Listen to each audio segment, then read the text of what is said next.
This is Ghost. It's weird. Yesterday is when I started reading this story game thing for the first time, right? I did episode 1, and I was very tired and sick feeling, and everything was awful. Well, today I feel a lot better. I was expecting to be sick throughout this entire playthrough, but, yeah, it looks like that's not going to be the case. So, yay. Also, I want to point out that at the beginning of this game, you guys didn't see it, but at the beginning of this game, every time you start up, it says to Reiko, may you find your own happiness someday, or something like that. So, Reiko is based on a real person, maybe? Anyway, whatever, we're on day 2 of 6 days of snow. Let's begin. The next morning dawned in understated shades of gray and powder blue, and there was a pervading chill in the air. I lay on my futon for a few minutes like a baby, eyes shut, trying to fend off the cold to little avail. The cold air brushed aside my blankets with ease, trailing ice against each and every bump of my spine. Nice. It sounds so cold. I was thankful when, a little after 7:30, Reiko came to deliver my breakfast. Like yesterday, however, she didn't stay for long. Like she shouldn't. She shouldn't stay for very long. Wait, what? She should only stay for a little bit. There you go.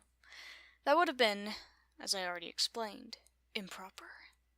However, maybe it was my ingrained desire as a writer to rudel out stories. That's a word I've never heard before. Out stories from every nook and cranny.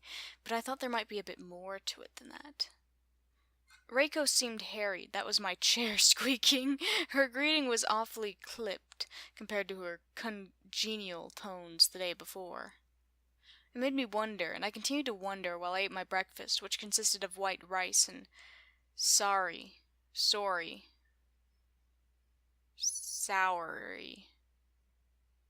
I don't know what that is. Man, they eat a lot of rice. Rice porridge, regular rice. I guess that's all they've eaten so far, but still, it's a bunch of rice. How does rice fill them up? I'd still be hungry. Maybe Reiko was being overworked. I'd need some bacon, man, or some eggs, or toast. I don't really like toast, but even toast would be a bit more filling.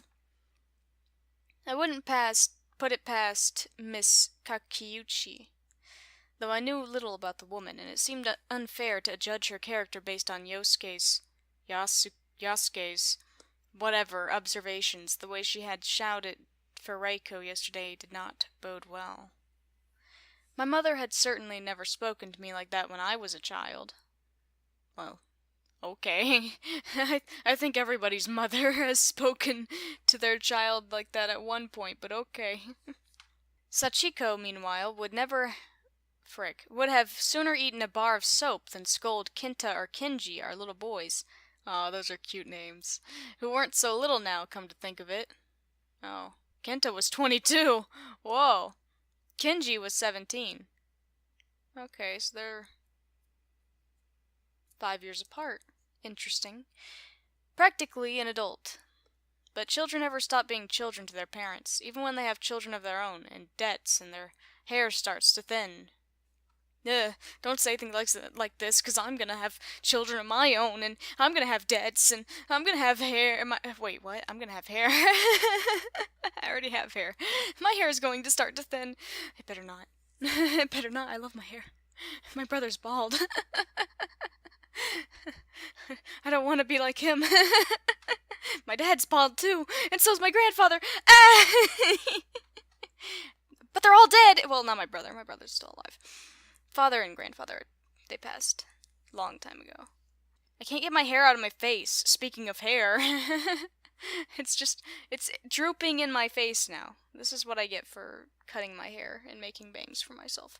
I should have never done that. Why'd I do it? Why? That's just how parents are. What of Miss Kakuichi, though? What of Reiko? It was not too unusual, I suppose, for a daughter to help her mother with the family business, particularly a business that was secreted away in the mountains and might struggle to maintain regular staff, but interacting with your mother, not only as a parent but an employer, must have placed some undue strain on their relationship, and it was obvious it was strained. That had been more than apparent, judging by the way Reiko shied away from her mother. These idle thoughts kept me busy throughout breakfast. I suppose the sour... What even is that? What is that? A long, slender-bodied, edible marine fish with an elongated snout. Are there fish that aren't edible? It's... okay, how do you pronounce it? Sorry. It literally is sorry. Okay. I was right the first time. I just thought it wouldn't be that because that sounded really dumb. Okay, it looks like a... It looks like a larger version of a sardine. And again, I don't really know what sardines look like. Now I'm gonna look that up. Yeah, like a bigger sardine. A slightly bigger sardine. I can't really tell what the size of this thing is, but it looks bigger. It looks much bigger than a sardine, but it kind of looks like just a big sardine. I don't like fish. But I guess that's normal in Japan. They eat a lot of rice and fish. The story knows Japanese culture pretty well, though I would assume that's because the person writing it, who wrote it, is Japanese. So it's not surprising. The skin, lightly crispy, flavored with just a pinch of salt, but I hardly tasted it. This time it wasn't because I was comparing the quality of the cooking to Sachiko's. To be perfectly honest, I wasn't thinking about Sachiko at all. Okay. Is there music? Because I don't hear anything. I finished my breakfast, leaving only the skeleton of the sari behind. Its ribcage was snowy white. Did you really have... Why? Did you really have to describe that? The slender bones curved in a gentle arch. Yes, every time I dig into some animal, I like to to list the bones I've left behind as well. Oh, that chicken leg was really good. After I finished eating that chicken leg, that bone was picked clean. It was it was as white as my own flesh. And the bone was shaped like a little club. This man really likes to describe everything in a good amount of detail. A decent amount of detail there. With a full stomach, nothing else to do, I glanced vacantly out of the window. When I write a story, I have, like, no details in my story. My story is just, like, straightforward as can be. It's like, this guy went over there, and then he talked to that guy, and they said this, and then they left. I don't describe the room, I don't describe what the person looks like, that's why I'm a bad writer. Because I don't describe anything.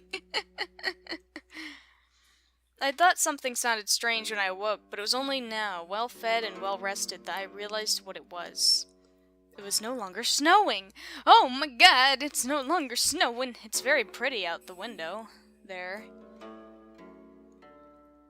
I'd like to visit that place. It looks very nice. I had grown so accustomed to the sound of the falling snow, the lack of it was... You know, I didn't even know falling snow could have a sound. Mainly because the snowfall I've seen has been very light. So light, in fact, that it doesn't really make a sound. I mean, I guess it can make a sound, but I don't know, I guess I never really noticed it. I haven't seen snow many times in my life. And when I have, it wasn't much. The lack of it was disconcerting. What? Why? It's hard to put it into words, but I suppose it was like hearing an old song, a childhood favorite played one note out of tune. Okay, this guy's just weird. The ground was thick and heavy with snow, like a blanket. The trees that lined the inn were naked husks, stripped of leaves. I don't know what you're seeing, dude, but I see a bunch of greenery. I don't see any dead trees at all. And also, the ground doesn't even look fully covered with snow. Like, right here, that looks like ground, right? And that's not covered in snow. And then there's this tree and this bush, and this tree even has some green on it. What are you talking about, man? What kind of deserted, snowy wasteland do you see out your window? Because I see something completely different. Their branches were laden with snow, their trunks wreathed with frost. Floss. Their trunks wreathed with floss. The dentist got to them. The branches looked like long, slender fingers reaching into the sky. I don't even see these branches you're talking about, man. This is the only tree I see that's really close to you, and it only has one branch, and it's nowhere near your window. The branches look like long, slender fingers reaching into the sky, seeking refuge, perhaps from the cold. But their pleas would not be answered. Though it had ceased snowing for the moment at least, the weather could hardly be called warm. The sun outside shone weakly, but it was a rather poor effort. It looks pretty nice to me. I mean, they should have drawn a more accurate picture, because it looks very bright and cheerful to me. Though maybe I just see things more optimistically than this guy does. I don't think I've ever seen such a melancholy sun before, so fragile, so delicate, and so tiny too. It might as well have been a pinprick, a pinhead, a baby's fingernail. Babies have fingernails? I shifted, strangely anxious. I mean, of course they do. For a few moments I feared I was really at the bottom of a well. Even the playful wind had abated. It was quiet enough to be eerie. I could hear the sound of my own heart beating. I hate it when that happens. In the still silence, frozen like a photograph, there was nothing to distract me from myself. I scrambled to my feet. All of a sudden I felt anxious, though I wasn't sure why. Worry weighted down my subconscious, but it was a nebulous and vague kind of worry I couldn't explain. Because I couldn't discern the source of my anxiety, I wasn't sure how to go about placing it, and that troubled me all the more. It was better then to move. I couldn't stay in my room any longer. If I did, I might have gone mad. You're here for 2 seconds and you're going crazy? Are you kidding me? I've been in this quiet house for almost 2 years now, and I haven't gone crazy yet. Of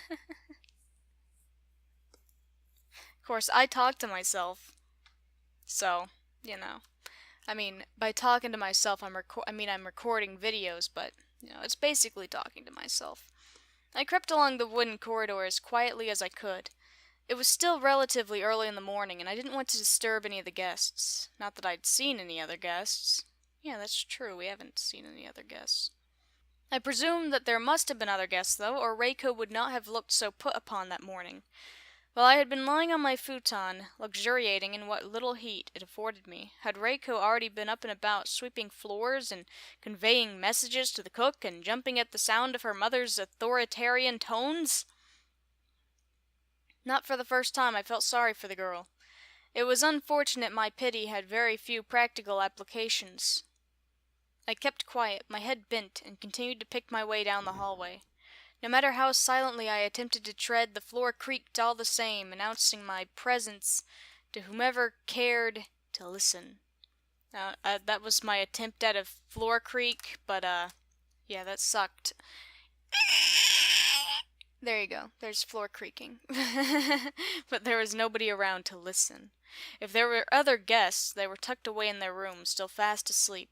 It was so quiet, save for the sounds of myself and my own shuffling, I could almost bring myself to believe I was the only person left alive. Man, that would be a great feeling.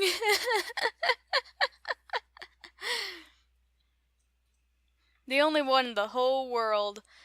It wouldn't be a great feeling if it were true, but it'd be a great feeling to feel that way for just a second. There were no other guests at the Azami Inn. Why would there be? If there were guests, they wouldn't be flesh and blood humans. You'd have to be crazy to come to a secluded place like this of your own accord. But you went, you weirdo. No, there were no humans here, only ghosts. Well, you're right about that. I mean, I was about to say look in the mirror, but this guy isn't me. That wouldn't make sense.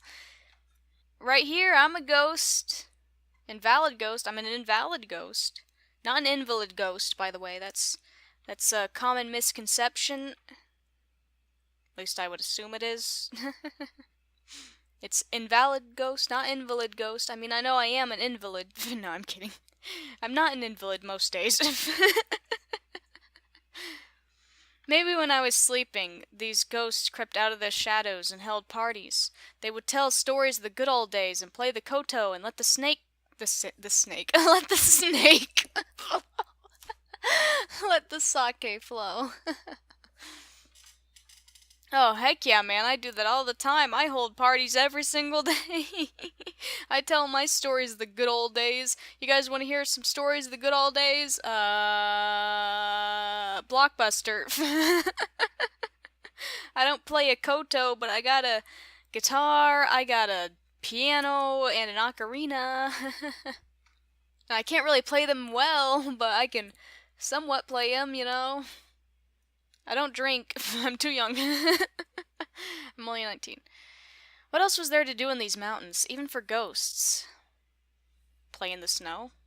That's what I would do. I'd make some snowmen.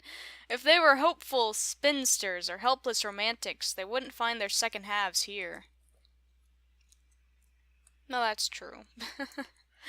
If they were downtrodden servants or lonely proprietors of decades past, they wouldn't find comfort here. I don't know about that. I mean, I'd find some comfort there. Man, I'd like to take a vacation to a place like this. If they were warlords or samurais seeking revenge against their defeated kinsmen, they wouldn't find salvation here. Are you sure about that? If I were a warlord or a samurai who was a ghost, and I found a quiet little place that was super quiet, had no people, and it was still kind of homey, I'd go there. It was far too desolate. Maybe to this guy it's too desolate, but I'd find it pretty nice. While conjuring up these stories inside my head, I failed to realize I had managed to stumble across a prominent figure of the inn's current state. That is, until said figure in question cleared her throat and gave me a curious look. Mr. Tanabe. Excuse me, Mr. Tanabe. Oh. I started, blinking away the hazy ghost from yesteryear that had settled behind my eyelids like the snow. Sorry about that, I didn't mean to settle behind your eyelids there, guy. The helpless romantics dissolved in fits of tears. What? And the downtrodden servants bowed themselves into non-existence, and the shamed samurai skulked away into the shadows. This guy's going insane. He's only been here for a few hours, and he's already insane. There was nobody left in the Azami Inn. Nobody save for myself and my hostess. And the cook, and Reiko. Miss Kakiuchi Keio. I apologize, I said hastily, bowing my head. I didn't mean to ignore you. I was just lost in my own world, I suppose. It's quite all right, said Miss Kakiuchi, though I had my doubts. I didn't take Miss Kakiuchi for the kind of woman who appreciated being ignored. I don't think anybody enjoys being ignored. How else can we confirm our own existences, if not with the eyes of others? But Miss Kakiuchi seemed to have less patience with it than most. Yeah, I really hate being ignored. And I get ignored all the time. I just wanted to ask, Miss Kakiuchi continued, her voice smooth and soft, whether you had a pleasant night. It was fine, thank you, I responded in turn, just as she had expected, polite yet distanced. We could have been two birds passing by on opposing migratory paths, one going north and one going south, never to see the other again. That's what most human relationships boil down to. Man, don't say things like that, that's depressing. All the snow must have made me solipsistic. Another big old word there, or maybe it was the cold. I hope the wind did not keep you awake, Miss Kakiuchi asked. It took a bit of getting used to, I said carefully, but I was able to settle down in the end. There are different noises everywhere you go. Tokyo can be loud at night, too. I can imagine, said Miss Kakiuchi, with the air of one who did not care to imagine at all. I have a train that goes by my house. And also neighbors that play music that's super loud until like 3 a.m. in the morning, and it's so loud it's like shaking the walls of my room. You don't know the half of it, man. You don't know what sound is until you've lived in this house. Then there's the frickin' yard people. Do you have any plans? I thought I might go for a walk. There's little else to do here, and the forest looks so very pretty. That sounds nice. Like something from a fairy tale. It is pretty, Miss Kakiuchi agreed, but you have to be careful. I wouldn't want you to wander off and get lost. It would be bad for your business? Losing a guest would not set us in great esteem, no. She didn't even smile at my joke. I was sure Reiko would have. I think her eye just changed, but I only briefly caught a glimpse of it. Weird. Go for a walk by all means, but don't venture too far into the forest. There should be some signs that point to Higashikawa. That's the nearest village. If you keep sight of those signs, you should be fine. Alright, thank you. It's no problem, said Miss Kakiuchi, and of course it wasn't. She was just doing her job. She wasn't telling me to be careful because she liked me. She hardly knew me, and I didn't think my first impressions had been all that favorable. Just as I didn't particularly like Miss Kakiuchi, I got the feeling that she didn't particularly like me either. I'm not sure why I thought that. Call it paranoia, if you will, but the way Miss Kakiuchi surveyed me, her eyes narrowed, left me with no doubts we were not and never could be friends. Oh, her eyes close. Okay. And her mouth opens. Like she's fallen asleep, standing up, and snoring. Just try to come back before 12. You don't have to, of course, but if you want to eat lunch in the inn, that would be advisable. There aren't many restaurants around here unless you're prepared to walk in the snow for miles or hire a taxi. I bowed my head, thanked her again, and then I left. I had no desire to look back. The crisp air, chilled from the snow that had fallen last night, danced across the tip of my tongue. Well, this looks a lot colder than what I saw at the inn, but whatever. It was so soothing. It's still pretty. It was soothing and set me at ease, perhaps perversely. What? Given it was so frigid. If it had been cold inside the inn, that was nothing compared to the temperature outside of its old wooden walls. The air felt cold enough to preserve a corpse. Nice description there. Because that's what I want to think about when I think about snow and winter. Yeah, this air is cold enough to freeze a corpse, man. Leave it in impeccable, pristine condition, like a doll freshly unwrapped from a box filled with tissue. It just got worse. Why did I keep reading? It just gets worse, man. Filled with tissue paper. What the frick? What? This man is sick. Miss Kakiuchi, however, was even colder. Oh yes, she was like 2 corpses preserved in the snow.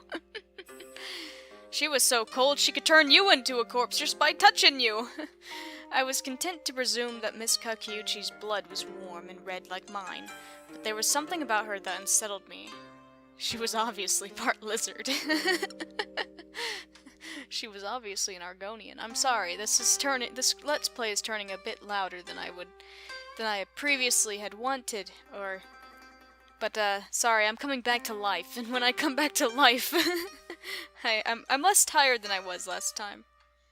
I'm more lively, I'm more awake, which is weird because I got less sleep than I did yesterday. But whatever, my mind is weird, my body's weird, my whole life is weird, everybody's weird. Ow, I just hit my headphones. Reiko, meanwhile, had to live with the woman. The poor girl had my condolences. As I walked, following the wooden signs Miss Kakiuchi had pointed out to me, the snow crunched beneath the soles of my shoes. I don't know how to make that sound. Here.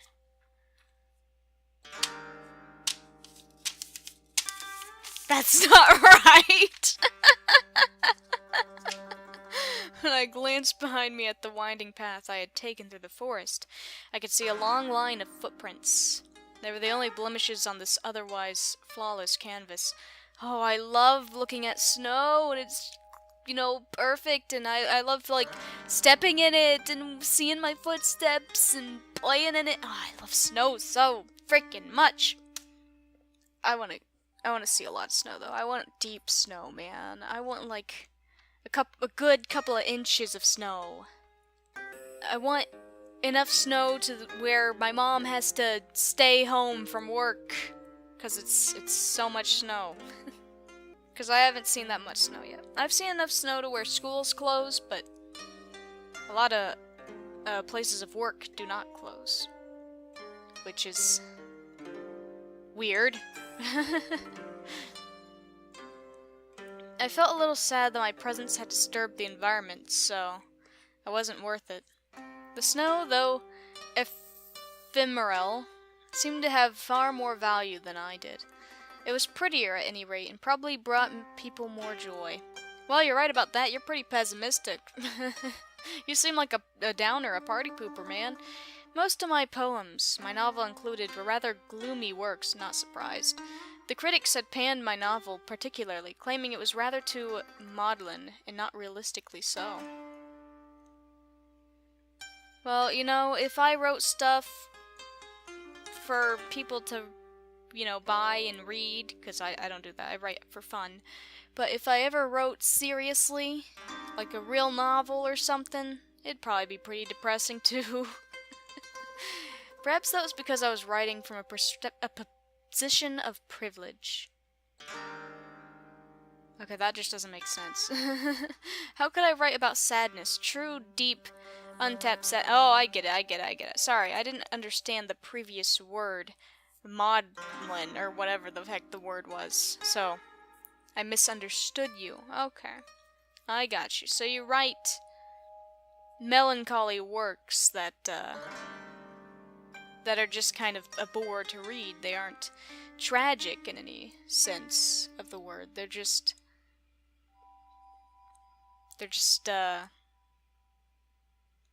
it's like if Squidward wrote a book. How could I write about sadness, true, deep, untapped sadness, when I had lived a comfortable life, accompanied by a loving wife and 2 devoted sons? Well, then don't write about sadness, write about happiness. Well, I guess you can still be sad if you live, a comfortable life. I mean, I wouldn't know, but but I would assume so, because, a lot of rich and famous people end up dead.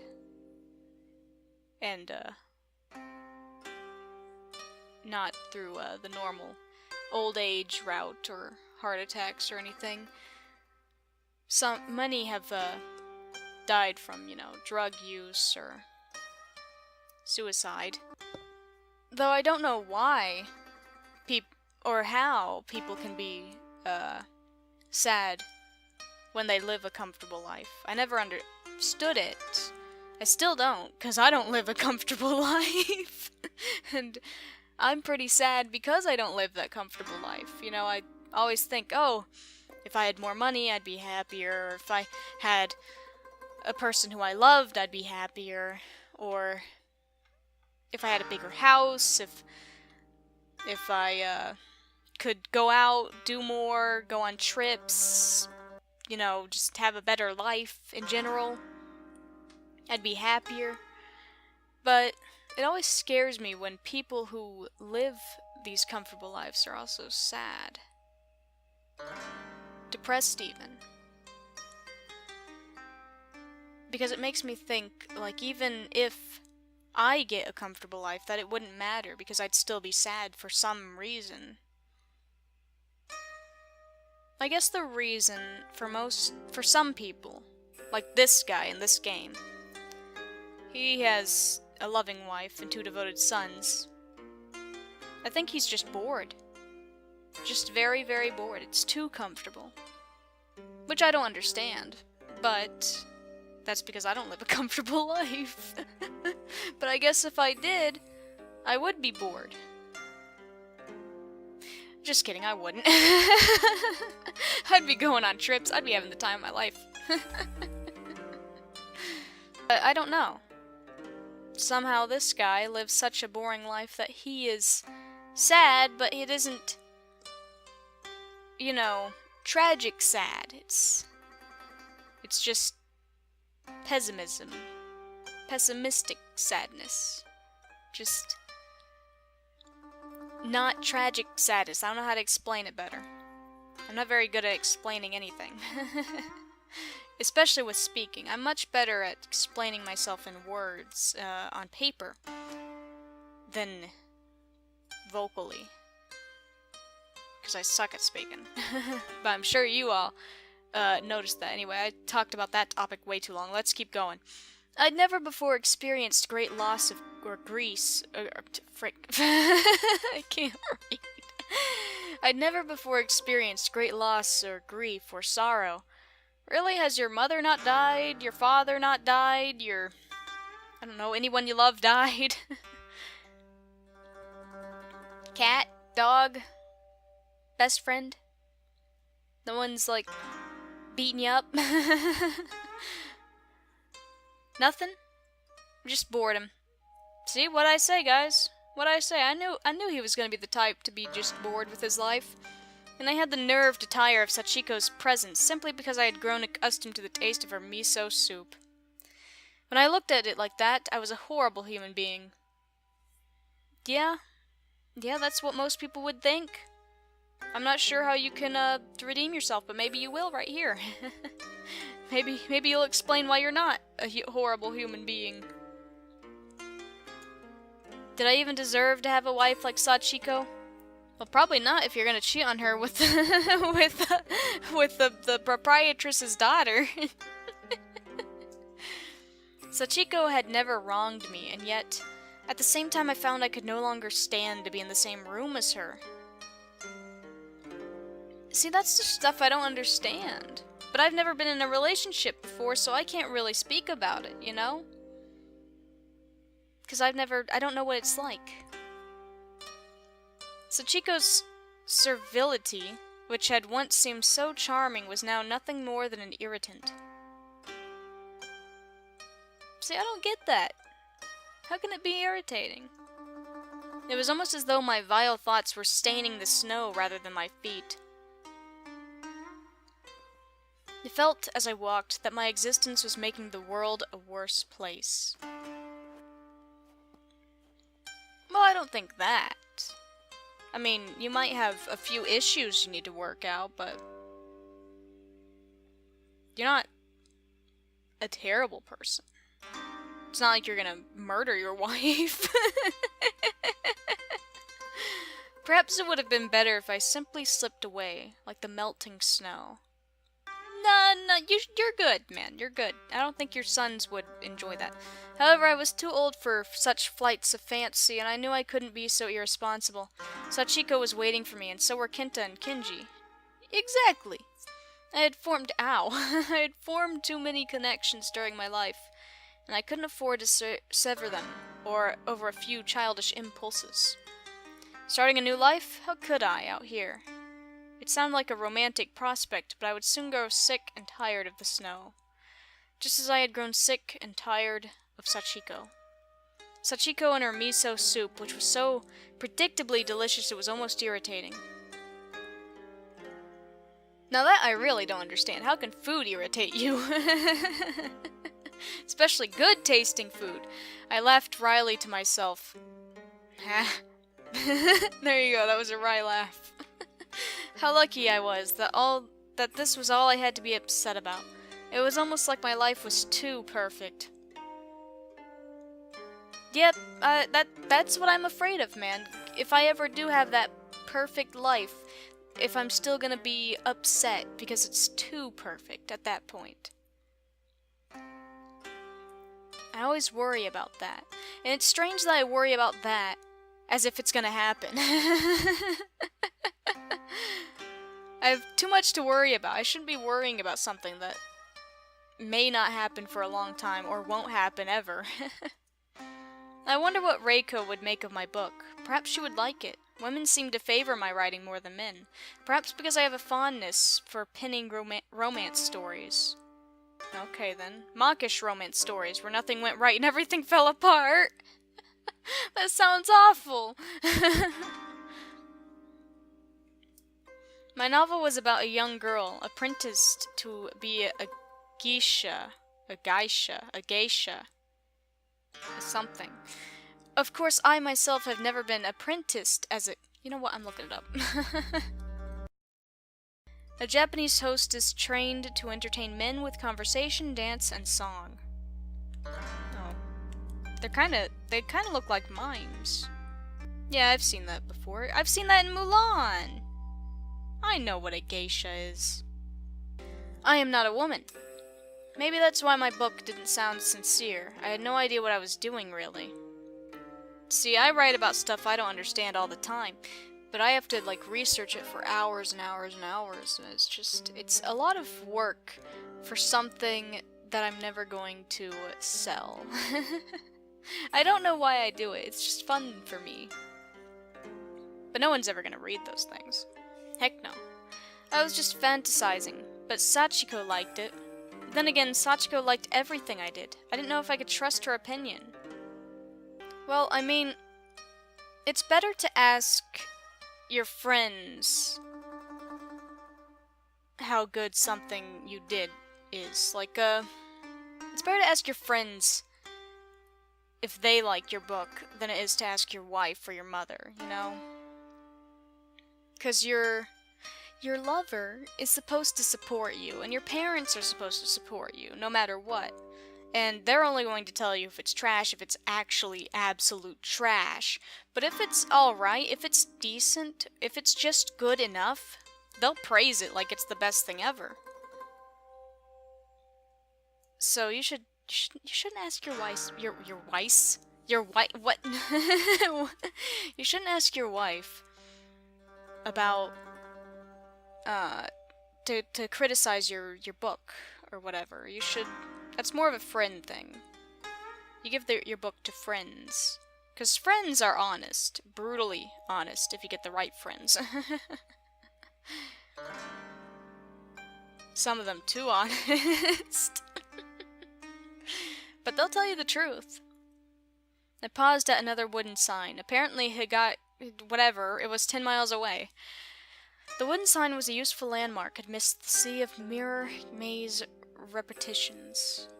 Out here in the strangely silent forest, the trees seemed endless. They formed a truly dizzying collection of brown trunks with icy boughs. I hope I said that right. No trees here would bear fruit. They were frozen. Well, no duh. A robin twittered overhead. Tweet! I don't know how to make a robin sound. The delicate figure of the bird hopped among the branches, its head tilted to one side. Doesn't a robin, like, mean somebody died or something? Isn't that that's like a... It's like a good bad omen. It's like supposed to represent the spirit of someone, right? That's passed away. I don't know, robins have something to do with death. Somebody's going to die. Its colorful feathers seemed to glow against the snow, a splash of orange against the white. Yeah, robins are pretty pretty. That didn't sound like a correct sentence, but it was. My walk brought some much-needed color to my face. My cheeks were flushed with blood, and my fingers were tingling pleasantly from the cold. I returned to my room at midday with the intention of secluding myself beneath the warmth of my kotatsu, but... oh! My plans had not accounted for an uninvited but unwanted... Not unwanted guest. Reiko was kneeling in the corner of my room while my hair slowly seeped into my mouth. Get out of my mouth, hair. Get out of my face, hair. In the corner of my room, my breakfast tray at her feet.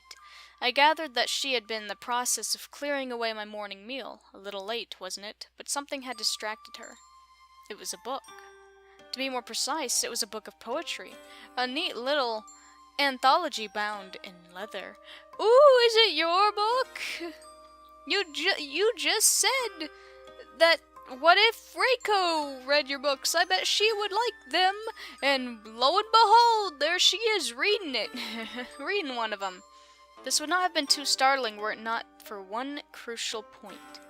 They were not just any poems. They were my poems! That was a little predictable. I wasn't the sort of person to travel with a book of my own poetry, you understand. That would be rather arrogant of me, and I'd never been overly proud of my work, either. Oh. Okay, that is a little bit shocking, then. Why does she have this book, if you didn't bring it? Some of the poems in this collection were a good 20 years old or more, and I felt my style had matured a lot since then. God dang, you've been a writer for more than 20 years? You're old. You're old. You've been writing for longer than I've been alive. There were oh so many useless, unnecessary words in those earlier efforts, and if they were emotionally affecting, they were overly sentimental.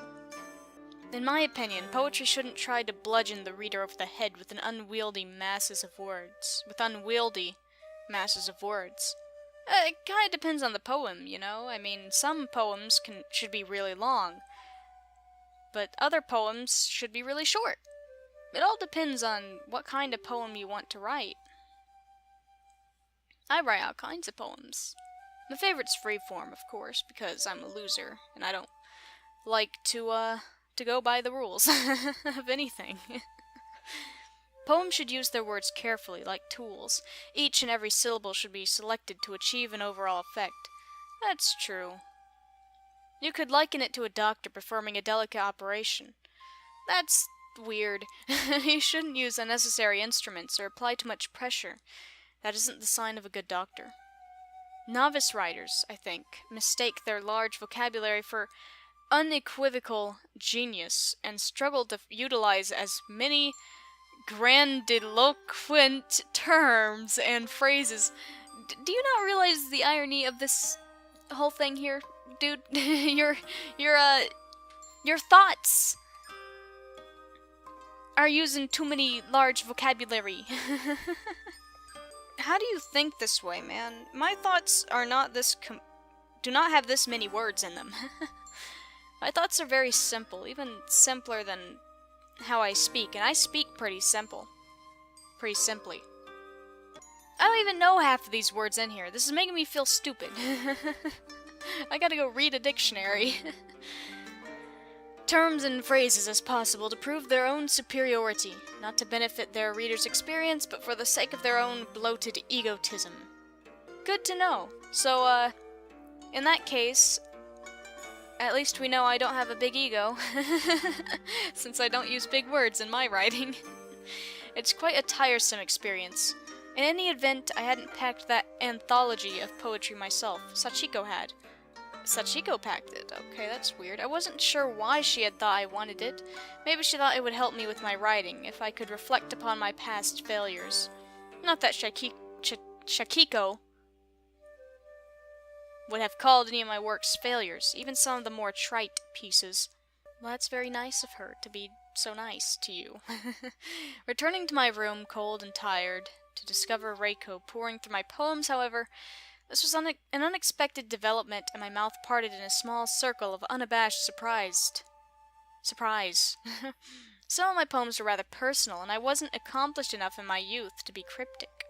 I was too in love with myself to cut down the details. Well, this book's on out there in the world for people to buy, right? I mean, you put it out there. You shouldn't feel this way anymore.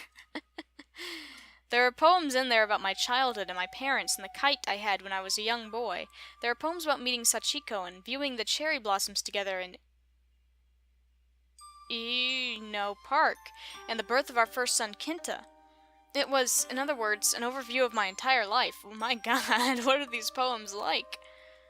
This little girl, whom I had barely spoken to, now held my history in her hands. Whether she realized it or not, this gave her an immense amount of power. I think she must have understood the gravity of her crime in some part, because she looked abashed and dropped the book as though it burnt. Oh. It's book dropping. I'm sorry, she stuttered. I know I shouldn't have. But I was clearing away your breakfast things, and then I saw this in your case, and I know it's wrong of me, but I was just so curious. It's alright, I don't mind, really. I understand completely if you want to file a complaint. I'll accept any... Oh, wait. I understand completely if you want to file a complaint. I'll accept any kind of punishment. And then she broke off, blinking in surprise. Did you say you don't mind? Well, I coughed and ran one hand through my hair. I suppose this is somewhat embarrassing. I'm not overly keen on that anthology. Oh, you're not? Reiko asked, inclining her head to one side. Why are you carrying around a volume of poems you don't care for, then? It was a good question. My wife packed it. Oh, Reiko said again, the syllables slipping from her lips as clear as stream water. Does your wife like poetry? Sachiko isn't too familiar with poetry. I think she likes this collection because she feels she has to. I'm not sure how much she understands, I winced. But that sounds rather pretentious. Sorry, had to lick my lips for that one. Well, Reiko looked down at the tatami floor, suddenly shy. I know I'm rather young, and my opinion probably doesn't count for much, but I liked those poems. You did? Yes, well, I didn't finish all of them, but they were very pretty, so detailed, too. The detail is the worst thing. You can over-embellish. Well, maybe it was a bit too much at points, but I think that shows how passionate the writer is. Yes, said Reiko, nodding as she came to a conclusion. That's it. They're very passionate. The writer has really, painted a picture with the words. I could see everything so clearly. I was transfixed. Even the poem about the fireworks? Especially the poem about the fireworks. What's the poem about the fire? I want to read these poems. Reiko's own irises seemed to light up with bursts of pyrotechnic wonder. Goodness, I sighed, letting my head meet my hands. The poem is the worst of the bunch. Well, maybe you can't understand it because you're a man. It's a very romantic poem. But he wrote it. Yes, the poem about the fireworks. It was one of the first poems I had ever written. It had been popular when I published it in the local newspaper, and was perhaps one of my better-known works. I want to read this. If they don't let me read this poem, I'm quitting the game. For that reason, I hated it. What? Why? If something becomes popular, and people like it, and you made it, you should be happy. I mean, everything I make, I hate automatically because I just think it's all a bunch of garbage. But if other people see it and they say they like it and they validate that stuff that you made, then I would think that I'd love my own work if other people loved it. Looking back on it, it seemed far too juvenile and immature. The imagery was labored, piled on with a shovel, and the theme of silence was integrated clumsily. A poem about silence should know better than to fill every single space for breath with unwieldy words. Well, silence speaks. And as for the lovers leaning in to share their first kiss, well, it was Sachiko's favorite poem of mine, too. She always said reading it made her happy. It helped her remember. I tried to tell Sachiko that my words were too labored and imperfect to be an accurate depiction of real events, but she didn't seem to care. Apparently this overflowing of emotion added to the piece. Well, yeah, if it's a passionate poem, it's a good poem, man. You don't want it to have no meaning at all, you know? You don't want to just write, they kissed. Because that's not... it's not... I mean, depending on what the sentence was before that, it could be very powerful. But it's not powerful by itself. You need more words to it. It's a passionate poem, said Reiko dreamily, fireworks still sparkling in her irises. But it's rather dignified at the same time. It's a passion that threatens to spill over as the couple's lips draw closer together. She sighed, breathless, and held one hand against her chest. Ah! This is so corny. I wish I could kiss somebody like that. Who says things like this out loud? Okay, whatever. But Mother would never allow it. I'll die without ever being kissed, and then maybe the people in Higakachawaka will tell ghost stories about me. Oh, the pronunciation just gets worse and worse. I'm so sorry. Well now, kid, you sound like me. I'll die without ever being kissed. It's true. It seemed like a maudlin end for such a young girl. There's that word again that I don't know. Maybe that was why Reiko looked so troubled. I've never seen fireworks before, but that poem was so vivid, it helped me imagine. When I was a kid, I was terrified of fireworks. I used to hide every time 4th of July came around. My mom used to take me to fireworks shows, and I would just run around screaming because I was so terrified. And you know, people, when they see a screaming child, they usually just assume, oh, they're just playing around. No, I was terrified. I didn't like loud noises as a kid. I still don't really like loud noises, but I'm not scared of fireworks anymore, you know? As for loud noises, well, I don't like them. But fireworks, I like them now. I like how pretty they are. They're still kind of loud and irritating at times, but when I look at them, I like them because they're pretty.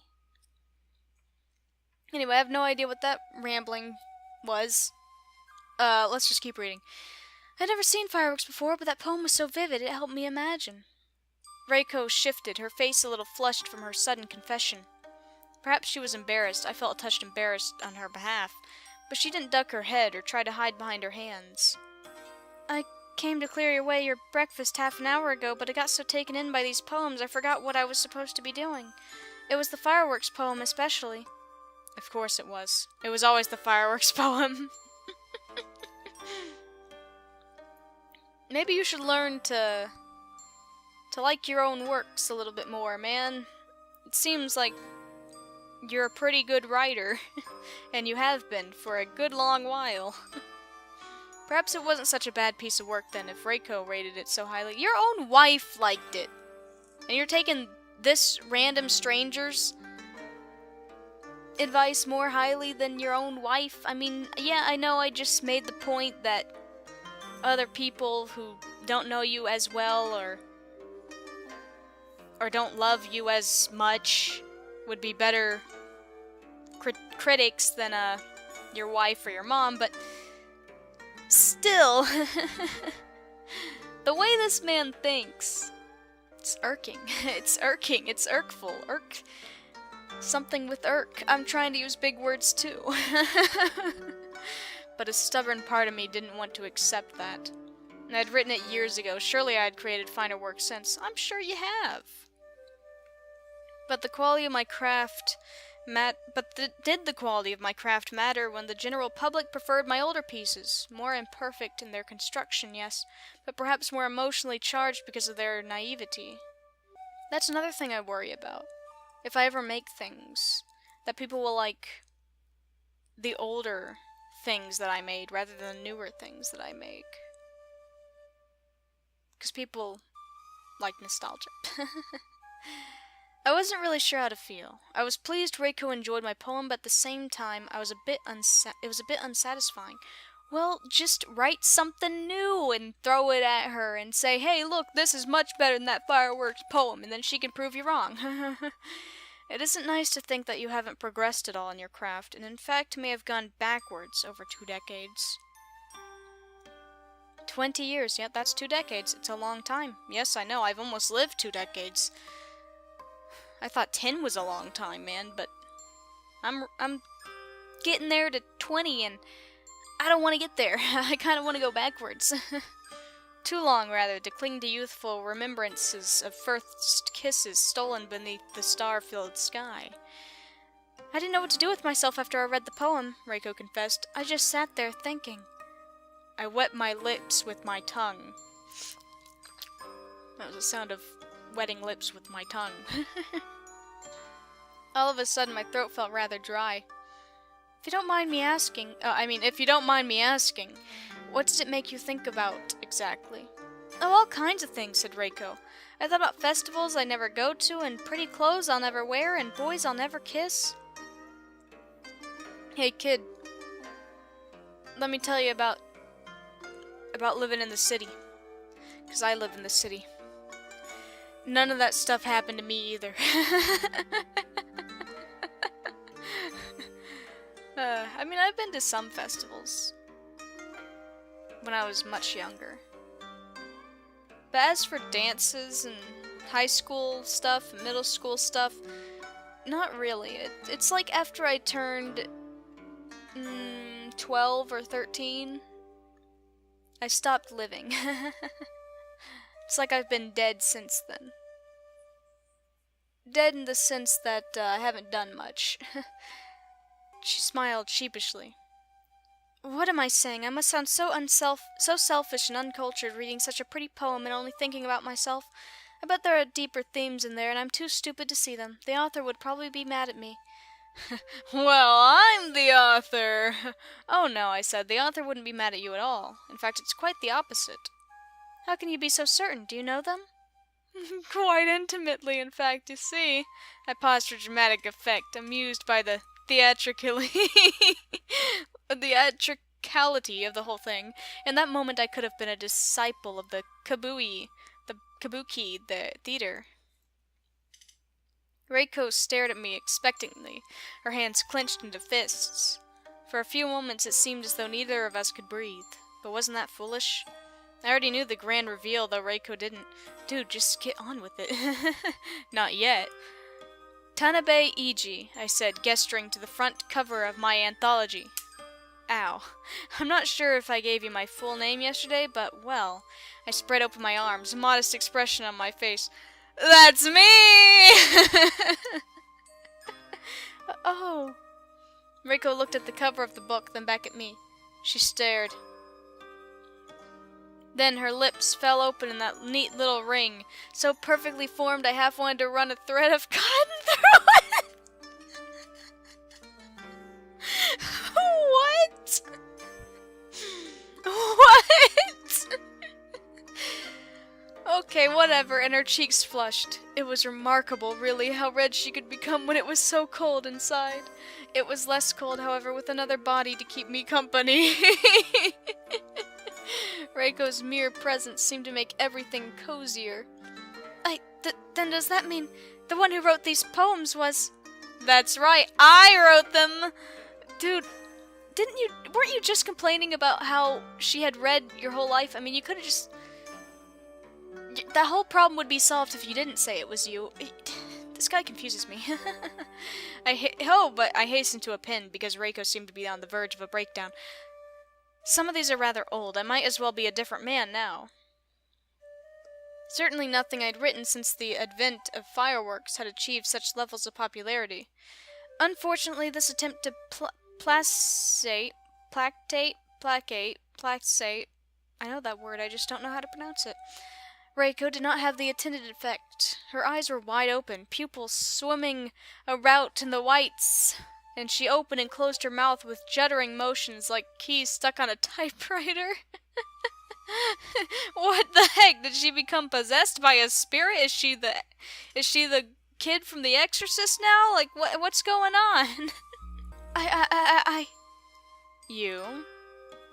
I can't believe it, she exclaimed, and then she bowed so deeply she almost knocked her forehead against the floor. And here I was talking about the author's intentions and acting so high and mighty when you were the one who wrote it to begin with. I must have sounded so stupid. You didn't sound stupid. I'm flattered that you like my poem so much. It's touching. If only it had been a poem other than fireworks. 'Cause baby, you're a firework. Come on, let your colors burst. Make it go, ah, ah, ah, as you shoot across the sky. I don't even know if that's the right words. But I said, maybe you can't understand. I can't believe I said that. Of course you understand. It's your poem. You know far more about it than I do. That isn't necessarily true. Hearing a new perspective is always refreshing. There's a chance I could be conveying themes even I didn't notice, and each piece of writing means something different to every person that reads it. We all have different experiences, and that helps us engage with texts in different ways. But what if I read it wrong? There isn't a right or wrong way to read a poem, and I'm not a teacher. I'm not grading you on this. Please, try to calm down. I paused. And you don't need to keep bowing either. She's gonna hit herself in the head. I was hardly deserving of such a show of subjugation. I was only a writer, and not a particularly talented one either. That was what the critics said. When I saw Reiko's face, however, so shy and flustered the tips of her ears were turning pink, the words of the critics who said fireworks was overwrought and overrated didn't seem to matter all that much. Oh. Reiko ceased in her incessant motions of reverence, which must have been making her dizzy, and blinked at me. I'm so sorry. I'm sorry. I just... She whimpered. I feel like such a fool. Like I should stop talking. Probably forever. Everyone would be so much happier that way. I wouldn't. Well, what do you mean? I swallowed. That was the loudest swallow I could do. I'm sorry. What did I mean? I like hearing about your opinions. It's interesting. Maybe, wait. I like hearing about your opinions. It's interesting. Ignore the fact that I sounded like you for a minute. Oh, I see. But Reiko didn't see, not then at least. I must admit, at that moment, neither did I. I knew that I liked her, but I didn't know quite how much I liked her, or how much I would come to like her. I wanted to tell Reiko that I enjoyed her company, but all of a sudden I felt bashful and I couldn't get the words out. Maybe it's because you have a wife and 2 children, and you're a lot older than her.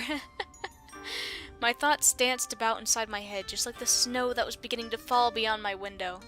At that moment, the falling snow looked especially pretty. I remember thinking to myself, maybe I should write a poem about it. Yeah, haiku. I had sworn off poetry for a while. I tried to tell myself because of some harsh contemporary criticism, but maybe for Reiko. What?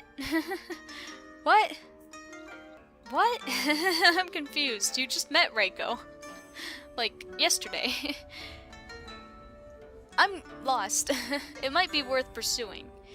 But there would be no fireworks this time. Just snow. Snow, let it snow. That's not right. That's let it go. Let it snow, let it snow, let it snow. There you go. Pure white, endless snow. Oh, we're done. That felt quicker somehow. We're on the 3rd day already. Wow. Well, that's all. I hope you guys enjoyed that chapter, that day, that episode. I know I sure did. I had a lot more fun. And I think I wasn't as delirious as I was in the first episode, hopefully. I don't know. Maybe I was more delirious. Who knows? Anyway, I'll see you guys in the next episode. Bye. Do you ever feel like a plastic bag drifting through the wind, wanting to start again? Come on, game, play. Do you ever feel so paper thin, like a house of cards, one blow from caving in? Do you ever feel already buried deep, 6 feet under, scream? These lyrics are not right. These are not right. To Reiko, I hope you find your own happiness someday. 6 feet under, screaming, but no one seems to hear a thing. I think that's the right words. Freaking heck. These are all wrong. Do you know that there's still a chance for you? 'Cause there's a spark in you. I haven't listened to the song in a long time. You just gotta ignite the light and let it shine. Just own the night like the